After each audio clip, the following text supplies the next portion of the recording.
জন্ম থেকে বার্ধক্য এক প্রজন্ম থেকে আরেক প্রজন্ম বয়ে নিয়ে চলে।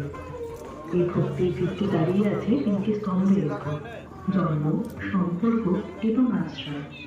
জন্মের সঙ্গে শুরু করে বৃত্তির পড়াশোনা। প্রথম শ্বাস, প্রথম আলো মা দুর্গার আশীর্বাদ মিশে থাকে। সম্পর্কে ধরা দেয় ঈশ্বরের আশা। ভালোবাসার প্রবণতা, ভয়ের শিক্ষা, সাহসের বৃদ্ধি আর সমর্পণের শান্তি।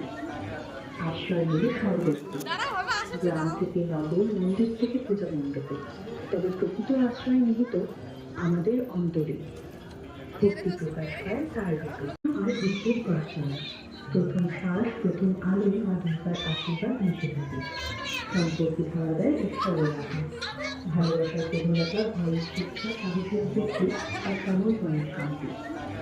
আশ্রয় নিয়ে সর্বত্র, গ্রাম থেকে নগর, মন্দির থেকে পূজা মণ্ডপে। তবে প্রকৃত আশ্রয় নিহিত আমাদের অন্তরে। ভক্তি প্রকাশ পায় তার রূপে। ভালোবাসা যা হৃদয়কে একত্রিত করে।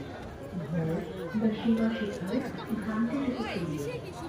সাহস যা অন্যায়ের বিরুদ্ধে ঝিয়ে পড়ে এবং অস্থিরতা পেরিয়ে অন্যায়ের আলো, শক্তি, সুবাস করার অরণ্য সমন্বয় এই শিল্পমন্দির উদ্ধার সম্পর্কে ভগবান রবীন্দ্রনাথ তিনি আমাদের জীবনেই আছেন।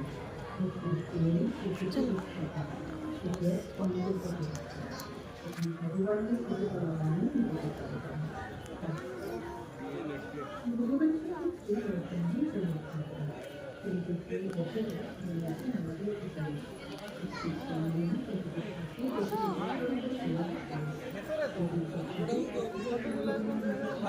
না না পাঠাগার এখনই বললি পাঠাগারে আসতে, আমরা পাঠাগার আসলাম। হৃদয়কে একত্রিত করে।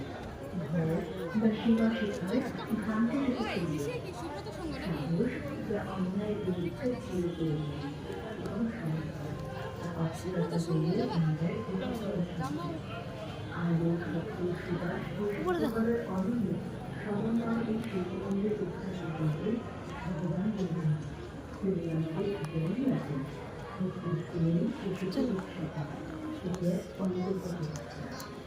ভগবান